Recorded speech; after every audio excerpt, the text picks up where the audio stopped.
Hello and welcome everyone to today's Commodities Corner presented by myself, Phil Carr, at the Gold and Silver Club. So during today's session, we will of course be going through live market analysis. We'll be providing you with a watch list of trade ideas.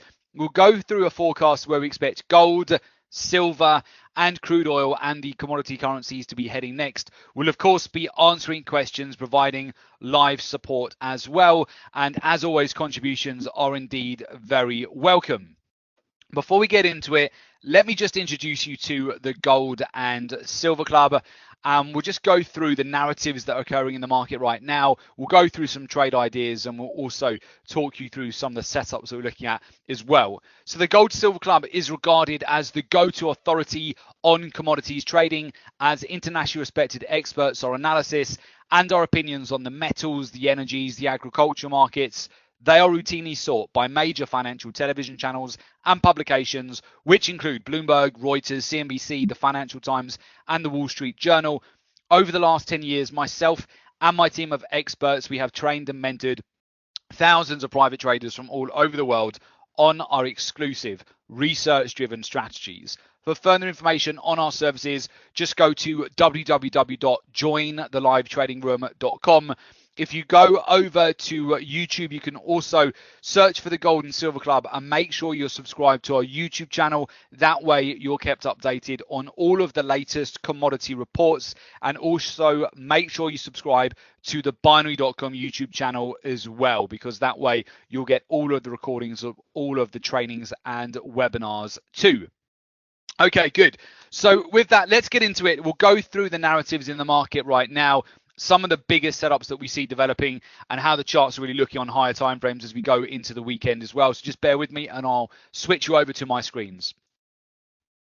Right, okay, just a very quick check. Yep, thanks, Sharice. Fantastic. Okay, good. Right, so with that, let's actually just move over and we'll have a quick look here at just what is moving the most at the moment.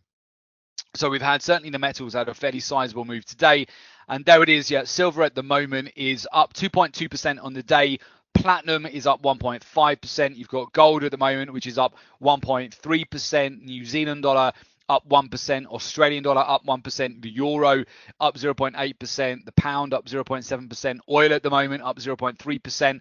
And the gold-silver ratio has been selling off, which typically tends to mark a low for gold and silver. Certainly it's supportive when the gold-silver ratio is doing that.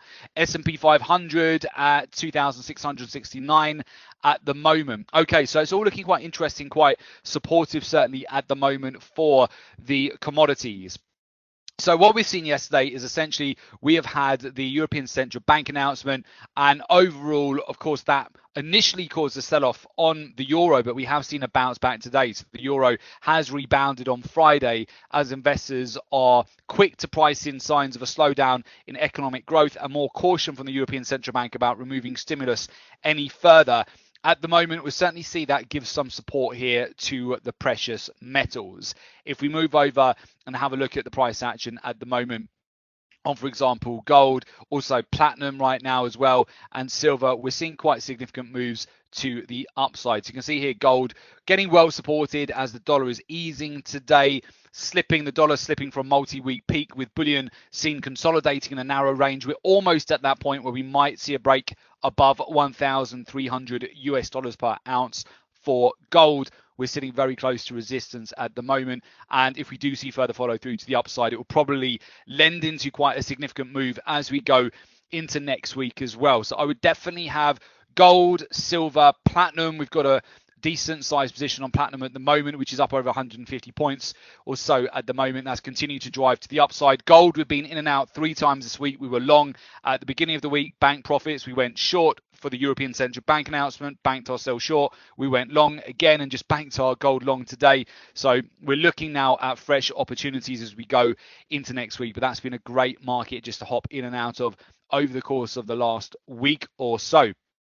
So with that, what I will do, guys, I'll go over to the charts and I'll talk you through higher time frame, what we're really looking at now as we go into next week. So let's actually just put that on the weekly and I'll bring you over to gold. So first of all, gold right now, let me do it intraday as well, just so we can get a sense. It looks like gold does want to try and attempt to break that 1300 level today. I just put it over to gold. You can see where the 1300 level is just overhead around the weekly pivot. We're at 1298 at the moment. It's been a considerable breakout actually since it was hovering around 1283 here.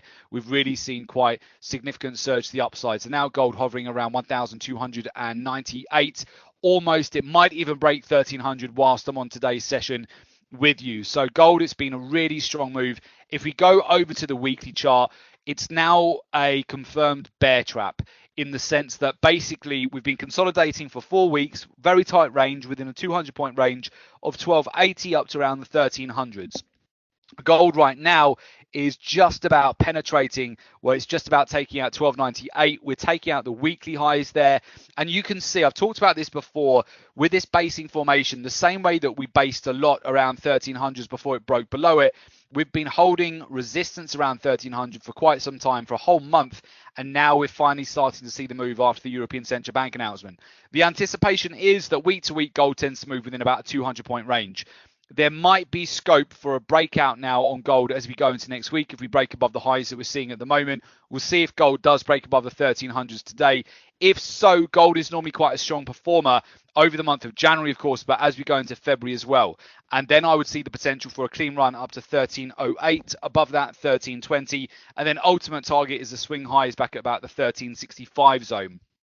So gold at the moment is certainly looking well supported, and right now it's running up for a test of just below 1300s. It's just about breaking out above the weekly highs at the moment. So I want to see whether we will get any further follow through here. You can see how much resistance that's provided in the past.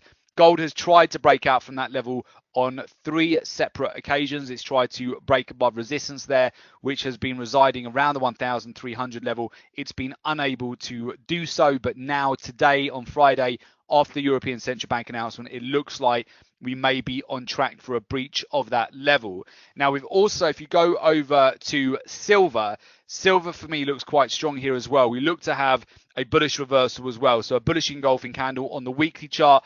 I discussed this as well on the week ahead report, where we were looking for the potential to form a low here around $15.25 to $15.30. Revisit that level. It could be a previous level of support again here, which you can see that back in July 2017, July 2018, now providing support again where we are today. It looks like to me like a bull flag formation. I think there's a lot of upside left in silver here, especially on the weeklies. We look like we're breaking above a bull flag. We can then break above 15, where if we close above 1565, should start making a move back towards 1590, then above that 16, and then of course we could be on track for a full-on breakout, taking the price back towards 1650, and then and then above that $17. So I am looking at the potential now for follow through. Certainly if you look at that on a weekly time frame, it looks like silver does have a decent sized bull flag formation in development at the moment. We are also long on our platinum trade here as well. So if we just move you over to platinum, Platinum has moved really nicely. In fact, we're almost up, almost 200 points on that trade. And we've mentioned it before that we like Platinum for a buy when it is below $800. And it dipped below that level this week. In fact, we got in last week when it dipped below that level at $798. It broke out initially, then pulled back, and now it's again breaking out in our favor too. I'm still looking at more upside on this as we transition into February. Of course, next Friday, we're going to be moving into February. What a fast month January has been. But as we go into February, we're still looking at more upside potential, certainly on platinum here, sub $800. I do like platinum for a long. We've got our longs there just ready for this potential breakout. Another market we discussed quite a lot recently is the S&P 500. And we added to a long position yesterday. And that looks actually like a full-on V-shaped reversal pattern. If we break above the highs there, which at the moment reside around 2,600, about 70, we could be on track for a move up to 2,700. So I do like what we're seeing here in terms of price action right now on the S&P. It's been quite a decent amount of follow through so far. And normally it does perform quite well after European Central Bank announcements. Of course, with the US dollar sell-off at the moment, we're seeing some further support come into that. Also, the DAX has had quite a good run up as well. You can see on the weekly higher time frames, it's looking quite solid. But certainly the S&P 500, if it breaks out a little bit higher, if it breaks above last week's highs, we could have quite a nice run up back towards 2,700. So I'm looking at that potential on the S&P 500 at the moment to see whether we will be able to get there. So for commodities, gold, It's trying to break 1300. We've got approximately, what are we at now? We've got about 6 hours left until the US close. It's going to be interesting. If you look at that on the hourly right now, it's trying to break above that level, and it's clearing above some of this resistance. Certainly looks like the highest point we've put in so far over the month of January. If it breaks above that level, expect a potential run up to around 1301. It would be incredible if it can break above 1300s today. It would be quite the move for gold. On the weekly chart there, you've got also quite a lot of a continuation here. So yeah, it's almost at 12.99 now. So it's been quite a phenomenal move that we've seen following on from the European Central Bank announcement so far for gold. Platinum, we're remaining long platinum. I see the potential for more upside on the S&P as well, and we'll also just bring you out to, again, just going over to silver as well. Now let's have a look at oil. So oil, we've also mentioned what we've been looking at here in terms of this V-shaped reversal pattern where we put in the base at $42 per barrel going back to approximately July of 2017, and we revisited that level just going back to mid-December there.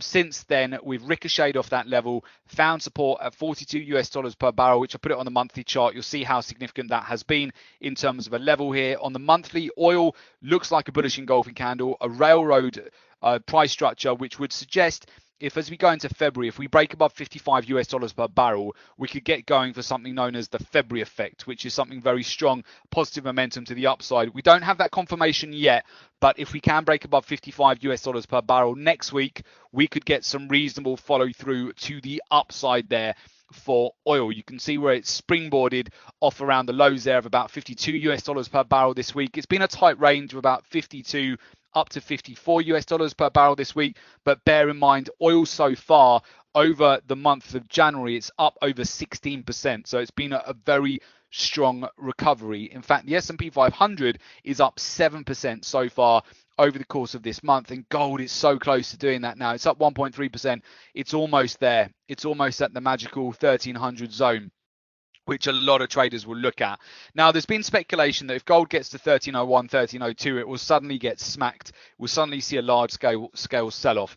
And I mean, given the 1 hour price structure, it could happen that you suddenly see a big amount of profit taking at that level. The first, in theory, the first retest of 1300 should see it suddenly get whacked if you see a lot of profit taking. But at the same time, you might see stop losses get flushed out, because it seems to be a lot of traders who are selling short position their stop loss around 1301 or 1302. It might not be we see it today. It could be next week, but certainly there's trade opportunities lining up on higher timeframes now for gold. Then let's just move it over to US dollar Japanese yen. We've been long US dollar Japanese yen this week. It's not really done a lot. It's been coiling all of this week. It's got a doji on the weekly, and if we look at that on the daily, it's been building up some support there, and it looks like it could be primed still to break out higher, but it's just not done a lot. Even now, it's at our entry price. It's not really moving a great deal. So we'll have a look at that probably going into next week again there. Certainly the New Zealand dollar is pushing quite significantly higher here. So we've seen a full-on reversal on the New Zealand dollar, and also the Australian dollar as well has broken out and surged to the upside too. So we've seen fairly significant moves across both of those currencies. US dollar CAD is tanking today, and we've seen fairly sizable sell-off. You've got a bear flag formation which is followed through, sitting about the 1.326 level at the moment for the US dollar Canadian dollar. So we continue to see some pressure to the downside, in line with the breakout that we've seen on oil over the last week or so. So we've seen, we were long actually US dollar CAD at the beginning of the week, banked our pips on that for about 45, 50 pips at the upper end of the range. Now it's sold off. I see that as, if you look at that on the weekly, US dollar CAD may lend towards a sell short next week. If oil breaks out to the upside, I would look at the potential to sell short US dollar Canadian dollar. For me, going into next week at the moment, I'll talk you through, we'll look at the weekly, okay, because I do like to go higher time frame. We've gone through the narratives in the market and the correlations, but what I like to have a look at here, so basically, this is what I'm looking at. Gold, it looks like it wants to break 1300. A break above this week's highs next week, and also the monthly highs, you would see the potential for more upside here on gold, okay? So gold would essentially be a potential long opportunity here for more follow through to the upside. So gold, I'm looking at potential buy going into next week to add to positions. If we go over to platinum, well, platinum, we're up almost 200 points on this trade. I'm just going to stay long on that. S&P 500, we're going to remain long for the time being as well. I'm looking at the potential to reload. I've banked some profits on silver this week. I'm looking at the potential to re-add to silver going into next week. For me, it looks like a bull flag. If it breaks above the weekly highs, it could have some considerable follow through. US dollar, Japanese yen, it's moved very little this week. I'm still fairly bullish on this in terms of looking at a target of 110 to 110.50, but it's not doing much at the moment. New Zealand dollar, US dollar does look bullish going into next week, but only if it breaks above the weekly highs. Pound is still trading right up at the 11-week highs at the moment. The DAX looks fairly bullish right now. Australian dollar has produced a reversal on the weekly. If it breaks above the weekly high next week, that could see some reasonable follow through. The euro is also reversing, so it looks like we could have a long opportunity on that next week. US dollar CAD looks vulnerable to downside. US dollar Swiss franc as well looks a bit vulnerable to a sell-off, and oil as well. I'm looking for a potential long opportunity on a retest to 52 or a breakout of 55. And I think that's really it, guys, in terms of what we're looking at with higher time frames, what we're looking at price action wise with the metals going into next week. Let's see if gold can break above 1300. We'll be putting out a new update over the weekend, so if you haven't already do so, please go across to our YouTube channel, make sure you're subscribed, hit the little bell notification so you get an alert every time we put out a YouTube video. Make sure you subscribe to Binary YouTube channel, because then you'll get updated with all of the recordings as well. And of course, going into next week, if you do want to join us at the Gold and Silver Club, join our live trading room program and become a member. Very simply, you'll get access to exclusive live trading room webinars. You'll get real-time trade alerts, trading research and market insights. You'll have access to our private members academy website and access to support and mentoring. All you need to do is go to www.jointhelivetradingroom.com, make application, and we will of course get in touch with you ASAP. So with that, guys, I wish you good trading. Have a fantastic weekend. We'll catch you back here next week. All the best, and thanks to Sharice and the team at binary.com for putting on today's webinar, and we'll of course catch you in the next one. Okay, guys, have a good weekend and bye for now.